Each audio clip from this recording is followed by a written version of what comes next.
గాంధీ జయంతి సందర్భంగా ఉచిత రక్తదాన శిబిరం ఏర్పాటు.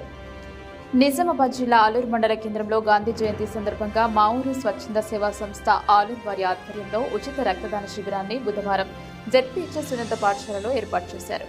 ఆలూరు మండల కేంద్రంలో గాంధీ విగ్రహానికి పూలమాల వేసి నివాళులు అర్పించారు. ముందుగా గాంధీజీ చిత్రపటానికి పూలమాల వేసి దివ్య జ్యోతిని వెలిగించారు. ఈ సందర్భంగా వారు మాట్లాడుతూ గత 16 సంవత్సరాల నుండి మా ఊరు స్వచ్ఛంద సేవా సంస్థ సేవలు అందిస్తున్నామని తెలిపారు. రానున్న దసరా పండుగ నాడు రావణ సంహారం కూడా ఏర్పాటు చేస్తామని తెలిపారు. ఈ రక్తదానం ఇవ్వడానికి వచ్చినటువంటి యువతకు, గ్రామ పెద్దలకు మా ప్రత్యేక ధన్యవాదాలు తెలిపారు.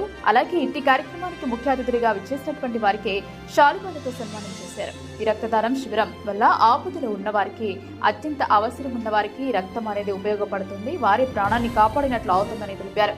అలాగే మా ఊరు స్వచ్ఛంద సంస్థ ద్వారా అన్నదాన కార్యక్రమాన్ని నిర్వహించారు. ఈ కార్యక్రమంలో మా ఊరు స్వచ్ఛంద సంస్థ అధ్యక్షులు గాండ్ల రామచందర్, ప్రధాన కార్యదర్శి డాక్టర్ గుండా అరుణ్, ఉపాధ్యక్షులు గాండ్ల రమేష్, గౌరవ అధ్యక్షులు నారాగౌడ్, వెంకటరమణ, జాయింట్ సెక్రటరీ లక్ష్మీనారాయణ, గోవిందు, గంగన్న, జిగ్గి రమేష్, జ్ఞానేశ్వర్, రమేష్, నాయకులు Kalle Mohan Reddy, Mukkira Vijay, Moolakkidi Srinivas, Dummaji Srinivas, MPTC Mallesh, doctor Sanketh, doctor Vinay, secretary Rajalingam, యువకులు, గ్రామ ప్రజలు తదితరులు పాల్గొన్నారు.